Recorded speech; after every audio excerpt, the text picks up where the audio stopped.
స్నేహితులారా, ఈ సమయాన్ని బట్టి దేవునికి వందనాలు తెలియజేస్తూ ఉన్నాను. ప్రేమపూర్వకముగా మిమ్మల్ని అందరినీ వాక్య ధ్యానంలోనికి ఆహ్వానిస్తూ ఉన్నాను. ఆయనను వెంబడించను అనే ఆలోచనను మీతో కూడా పంచుకోవడానికి ఇష్టపడుతూ ఉన్నాను కనుక దేవుని యొక్క వాక్యమును మీరు ముగింపు వరకు ఆలకించాలని మీ కుటుంబ సభ్యులతోనూ తోటి విశ్వాసులతోనూ ఈ వీడియో షేర్ చేసుకునండి. మీ ప్రార్థన మనవులు ఎట్టివైనను కామెంట్స్ రూపంలో కానీ ఫోన్ కాల్ ద్వారా కానీ తెలియజేయండి. నమ్మకంగా మీ కొరకు ప్రార్థిస్తాము. ఈ వీడియో మీ ఆధ్యాత్మిక జీవితంలో ఉపయోగకరంగా ఉంది అని మీకు అనిపిస్తే దయచేసి ఈ ఛానల్ను సబ్స్క్రైబ్ చేసుకొనవలసినదిగా మనవి చేస్తూ ఉన్నాను. లేఖనము లూకాసు వార్త 5వ అధ్యాయము 28వ వచనము. అతడు సమస్తమును విడిచిపెట్టి లేచి ఆయనను వెంబడించెను. స్నేహితులారా, ఈ మాట సుంకపు మెట్టు దగ్గర సుంకము వసూలు చేస్తూ ఉన్నటువంటి లేవిని గూర్చి రాయబడింది. ప్రభుల వారు ఆ మార్గం గుండా వెళ్ళుచూ ఉన్నటువంటి సందర్భంలో ఆ లేవిని చూచి నా వెంట రమ్మని అతనితో పలికినటువంటి వాడుగా ఉండినాడు. వెంటనే అతడు లేచి సమస్తమును విడిచి ప్రభువును వెంబడించినటువంటి వాడుగా ఉండినాడు. స్నేహితులారా, ఆనాటి లేవీలు లేక సుంకరులు సమాజం అంతటి చేత తిరస్కారానికి లోనైనటువంటి వారు, వారిని పాపులుగా, అంటరానటువంటి వారుగా, అవినీతిపరులుగా, పాపులుగా ఆనాటి సమాజము చిత్రీకరించినటువంటి సందర్భాన్ని జ్ఞాపకము చేస్తూ ఉన్నాను. ఆనాటి ఈ ట్యాక్స్ కలెక్టర్స్ యొక్క పని ఏమిటంటే ప్రజల యొద్ద నుండి వారు ట్యాక్స్ని వసూలు చేసి రోమా ప్రభుత్వానికి దానిని అప్పగించేటటువంటి వారుగా, కట్టేటటువంటి వారుగా ఉండినారు. అసలు యూదులందరికీ రోమా ప్రభుత్వం అంటే వ్యతిరేకమైనటువంటి మనసు ఉండింది. మేము రోమా ప్రభుత్వము కింద పరాయి పాలనలో ఉన్నాం, చెరలో ఉన్నాం.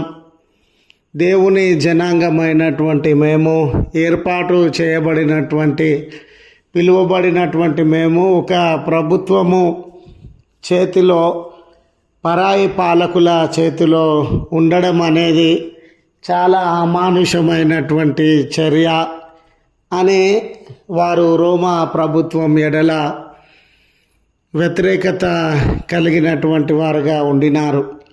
అలాంటి రోమా ప్రభుత్వం కొరకు పనిచేస్తున్నటువంటి సుంకరులను ఆ ప్రభుత్వం అంటేనే వారికి ఇష్టం లేదు కనుక, రోమియులు అంటే వారికి ఇష్టం లేదు కనుక ఈ రోమా ప్రభుత్వం కొరకు పనిచేస్తున్నటువంటి సుంకరులను వారు సహజంగానే వ్యతిరేకించేటటువంటి వారుగా ఉండినారు.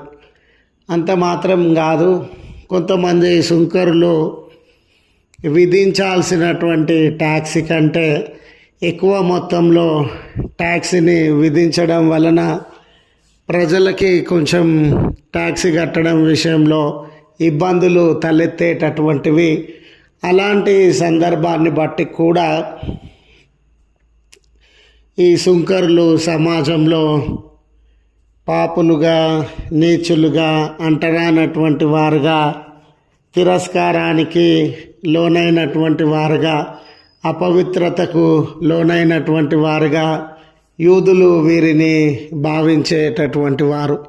ఆనాటి యూదా సమాజంలో లేక యూదుల మధ్య ఏ సుంకరి లేదా ఏ ట్యాక్స్ కలెక్టర్ అయితే ఈ ట్యాక్స్ కలెక్షన్ చేస్తున్నటువంటి వ్యక్తి అయితే అంటరాని వాడిగా, పాపిగా, తిరస్కారానికి, అవమానానికి లోనైనాడో సామాజిక వ్యవస్థలో క్రింది స్థానానికి లోనైనాడో అలాంటి అంటరాని వ్యక్తిగా మిగిలిపోయిన ఈ లేవిని ప్రభుల వారు పిలిచేటటువంటి వాడిగా ఉండినాడు. ఈ సమాజంలో ఎవరు తిరస్కారానికి లోనైనారో, ఈ సమాజంలో ఎవరు హేళనకి లోనైనారో, ఈ సమాజంలో విలువ లేక గుర్తింపు లేక అందరి చేత తిట్టబడి వెలివేయబడి అంటరాని వారుగా ఎంచబడుతూ ఉన్నారో దేవుడు వారిని ప్రేమించే దేవుడుగా ఉన్నాడు. దేవుడు వారిని ఎన్నిక చేసుకునే దేవుడుగా ఉన్నాడు. దేవుడు వారికి గుర్తింపు ఘనతను అందించాలని ఆశ కలిగినటువంటి దేవుడుగా ఉండినాడు.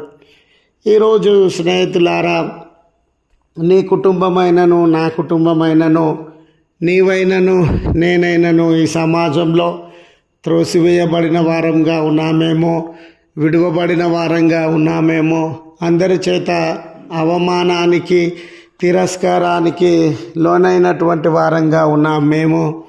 అలాంటి సందర్భంలో ప్రభువు మనలను ప్రేమించేవాడుగా ఉన్నాడు. ప్రభువు మనలను ఎన్నిక చేసుకునేటటువంటి వాడుగా ఉన్నాడు. ప్రభువుకి మన ఎడల అమితమైనటువంటి ప్రేమ ఉంది అనే సత్యాన్ని గుర్తు చేయడానికి సంతోషిస్తూ ఉన్నాను. ఆ రోజు ఈ ట్యాక్సీ వసూలు చేయడం అనేది లాభసాటితో కూడినటువంటి వ్యాపారంగా ఉండవచ్చు. ఊరికే చెమటోడ్చకుండా డబ్బులు సంపాదించడానికి ఒక మార్గంగా ఉండిందిగా ఉండవచ్చు. దానిలో సంపాదన, సౌకర్యాలు, సుఖము, సంతోషము, లోక సంబంధమైన ఎన్నో అవకాశాలు ఉండి ఉండవచ్చు. అయితే ఎప్పుడైతే ప్రభుల వారు లేవిని పిలిచినాడో ఆయన తనకున్న ఆస్తిపాస్తులను, అంతస్తులను, డబ్బును, సమస్తమును వదిలి ఆయనను వెంబడించినటువంటి వాడుగా ఉండినాడు. ఆయన ప్రభు పిలుపునకు విధేయత చూపి ఈ లోకంలో ప్రభు పిలుపు కంటే ఉన్నతమైనటువంటిది ఏది లేదు అనే సత్యాన్ని గ్రహించి ఆయనను వెంబడించినటువంటి వాడుగా ఉండినాడు. ఈ మండల కాలంలో స్నేహితులారా, మన ప్రార్థనలు, మన యొక్క ఆచారాలు, పద్ధతులు ఇంకేమైనా ఉండని, ఉపవాసాలు ఇంకేమైనా ఉండని, వీటన్నిటికంటే ప్రభువుకు విధేయత చూపడము, ఆయనకు మన జీవితాన్ని సరెండర్ చేసుకోవడం, ఆయనకు మన జీవితాలను అప్పగించుకోవడం అనేది ప్రాముఖ్యమైన విషయం అని గుర్తు చేస్తూ ఈ మాటలను ముగిస్తూ ఉన్నాను. ప్రార్థించుదము. కృపగల తండ్రి, ప్రేమగల మా దేవ, మీ పరిశుద్ధ ఉన్నతమైన నామమునకు వందనాలయ. మహోన్నతుడవు, సర్వోన్నతుడవు, జీవం కలిగినటువంటి దేవుడవు.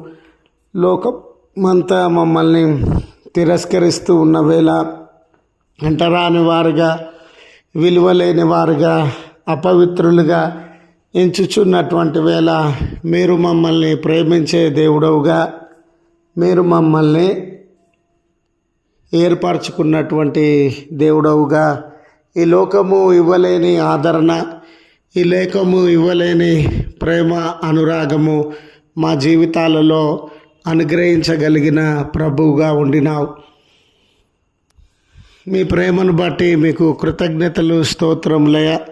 ఇది ఈ ప్రార్థనలో ఏకీభవించుచు ఉన్న నీ ప్రేమిడలను జ్ఞాపకం చేసుకునండి. వారు కూడా ఈ లోకం చేత విడువబడిన వారుగా, మడవబడిన వారుగా, ఈ లోకం చేత అంటరాని వారుగా ఎన్ని శ్రమలను, ఇబ్బందులను, నిందలను, అవమానములను ఎదుర్కొంటూ ఉన్నారో జ్ఞాపకం చేసుకొని మీ కృపా సహాయములను వారి జీవితంలో అనుగ్రహించి వారు కలిగి ఉన్న శ్రమలను, బంధకములను అన్నిటినీ దూరపరిచి మేళ్లతో, ఆశీర్వాదములతో వారి జీవితములను తీర్చిదిద్దుమని, మేలును కలుగజేయమని క్రీస్తు పేరట వేడుకొనుచు ఉన్నాము తండ్రి. ఆమెన్. తండ్రి, కుమార, పరిశుద్ధాత్మ త్రియేక దేవుని దీవెన మనకు తోడై ఉండి మనలను కాపాడునుగాక. ఆమెన్.